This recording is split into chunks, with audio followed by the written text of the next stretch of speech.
حضور سیدی غوث اعظم رضی اللہ تعالیٰ عنہ سے کسی نے پوچھا کہ یا شیخ آپ یہ فرمائیں کہ آپ کو محی الدین کا لقب کیسے عطا ہوا؟ آپ کو شیخ عبد القادر جیلانی، محی الدین، یہ آپ کے القابات کس وجہ سے ہیں کہ آپ کو محی الدین کس لیے کہا جاتا ہے؟ محی کہتے ہیں زندہ کرنے والے کو، تو آپ کو دین کو زندہ کرنے والا کہا گیا۔ آج تو ہم ویسے ہی اپنے بچے کا نام محی الدین رکھ دیتے ہیں، وہ چاہے نماز پڑھتا ہے نہیں پڑھتا، دین پر عمل کرتا ہے کہ نہیں کرتا، اس کی وجہ سے چاہے دین مردہ ہی کیوں نہ ہو رہا ہو، لیکن ہم نے اس کا نام محی الدین رکھ دیا۔ لیکن یہاں پر جو محی الدین نام ہے، جو لقب ہے، وہ کس لیے پڑھا کہ حقیقت کے اندر آپ نے دین کو زندہ کر کے دکھایا ہے۔ وہ کس طرح؟ آپ فرماتے ہیں میں ایک مرتبہ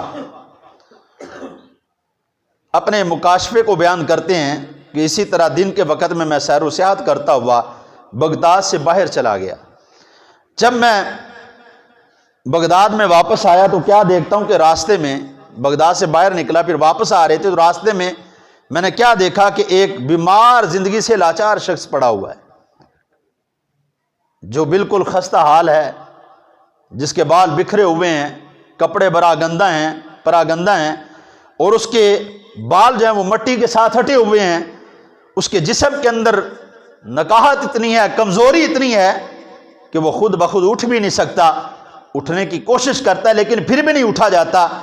آپ فرماتے ہیں میں اس کے قریب ہوا، جب میں اس کے قریب ہوا تو وہ میرے سامنے اٹھ کے کھڑا ہوا، بمشکل کھڑا ہوا، تو ضعف اور کمزوری اتنی زیادہ تھی کہ فرماتے ہیں وہ دوبارہ پھر زمین پر گر گیا۔ آپ فرماتے ہیں جب وہ دوبارہ زمین پر گرا نا تو میں نے کہا اے کمزور شخص، آخر یہ تمہاری حالت کس لیے ہے؟ تو اس نے کہا یا شیخ میں تندرست ہو جاؤں گا، میں توانا ہو جاؤں گا، میری طاقت بحال ہو جائے گی، لیکن اس کے لیے آپ کو ایک کام کرنا ہوگا۔ آپ نے فرمایا بتلاؤ کیا کرنا ہوگا؟ وہ شخص عرض کرتا ہے یا سیدی یا شیخ آپ کچھ پڑھ کر مجھ پر دم فرما دیں، خالق کائنات مجھے صحت و عافیت عطا فرما دے گا۔ حضور سیدی غوث اعظم رضی اللہ تعالیٰ نے کیا کیا؟ آپ نے کچھ پڑھا اور اس کے اوپر دم فرمایا۔ دم کرنے کی دیر تھی کہ اس کے چہرے پہ تر و تازگی ہے، جسم کے اندر قوت و طاقت ہے، اور وہ بے جان شخص توانا ہو کر، صحت مند ہو کر اٹھ کے کھڑا ہو جاتا ہے۔ تو حضور شیخ عبد القادر جیلانی رضی اللہ تعالیٰ عنہ آپ پوچھتے ہیں انسان آخرکار سبب کیا ہے، وجہ کیا ہے؟ میں نے تم کو پہچانا نہیں۔ تو وہ کہتا ہے میں کوئی انسان نہیں ہوں، میں کوئی شخصیت نہیں ہوں، میں اللہ رب العزت کا بھیجا ہوا دین ہوں جو اس وقت کمزور ہو چکا تھا۔ آپ دنیا پر تشریف لائے ہیں، آپ کی تشریف آوری کے سبب جیسے آپ نے مجھ پر پھونک ماری، اللہ نے مجھے توانا کر دیا ہے۔ جیسے جیسے آپ دین کا کام کرتے جائیں گے اللہ دین کو زندہ فرماتا چلا جائے گا۔ آپ محی الدین ہیں، آپ دین کو زندہ کرنے والے ہیں کہ آپ جیسے جیسے اللہ کے احکامات کو اپنائیں گے، اللہ کے احکامات پر دنیا والوں کو چلائیں گے، رسول اللہ کے احکامات پر دنیا والوں کو چلائیں گے، تو خالق کائنات دین کو زندہ فرماتا چلا جائے گا۔ یہ دین جو بے رغبت کی وجہ سے، سستی کی وجہ سے، کہانی کی بنا پر آج کمزور ہوتا ہوا نظر آ رہا ہے، آپ کے قدموں کی برکت سے خالق کائنات اس دین کو نئی زندگی عطا فرما دے گا۔ اس لیے آپ کو محی الدین کا لقب عطا ہوا۔ حضور شیخ عبد القادر جیلانی الحسن والحسینی رضی اللہ تعالیٰ عنہ، آپ کا مقام کیا ہے؟ آپ کے مقام کو سمجھنے کے لیے، منزل کو سمجھنے کے لیے ہمیں ان باتوں کو تھوڑا سا سمجھنا ہوگا کہ ایک ہے علم ظاہری جس کو ہم حاصل کرتے ہیں۔ میں نے کتابیں پڑھی ہیں، یہ علم ظاہری ہے۔ آپ میں سے کسی نے کوئی کتاب پڑھی ہے، علم ظاہری ہے۔ اس کا باطنی علم کیا ہے کہ میں نے جس رحمت کی بات کو پڑھا ہے اس کو اپنا کر دیکھوں، وہ باطن ہے۔ ظاہر کیا ہے کہ میں نے فقط الفاظ پڑھے ہیں، باطن کیا ہے کہ میں نے ان کو پریکٹیکل کر کے دیکھا۔ آپ نے پریکٹیکل کر کے دیکھا۔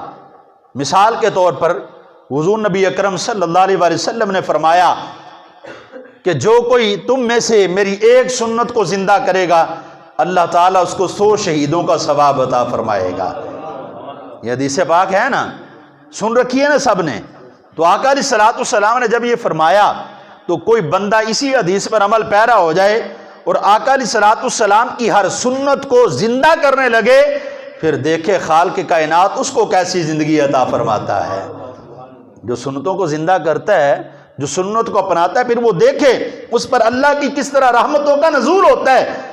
تو حضور سیدی غوث اعظم رضی اللہ تعالیٰ نے صرف کتابیں پڑھی نہیں، بلکہ ان کو پڑھ کر ان پر عمل بھی کر کے دکھایا ہے۔ تو ظاہری علم والا بندہ جو ہوتا ہے نا، اس کے لیے تھوڑا سا بات کو سمجھنا مشکل ہوتا ہے۔ حضرت امام ابن جوزی رحمۃ اللہ علیہ، آپ نے بھی جب حضور شیخ عبد القادر جیلانی، حضرت الحسن والحسینی رضی اللہ تعالیٰ عنہ کے معاملات کو سنا نا لوگوں سے، تو آپ کا دور بھی وہی ہے، حضرت امام ابن جوزی کا بھی۔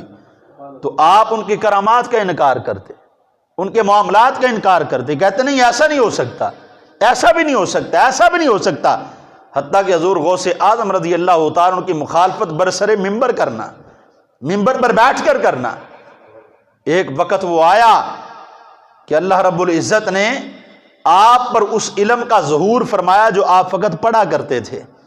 حضور غوث اعظم رضی اللہ تعالیٰ عنہ نے جب آپ کی آنکھوں سے پردہ ہٹایا کہ ظاہری علم اور ہے، باطن کا علم اور ہے، پھر امام ابن جوزی بھی اس بات کو ماننے پر مجبور ہوئے کہ واقعتاً خالق کائنات نے عبد القادر کو حق پر بھیجا ہوا ہے۔ یہ حق سے ہٹے نہیں ہیں، بلکہ حق کے ساتھ تشریف لائیں۔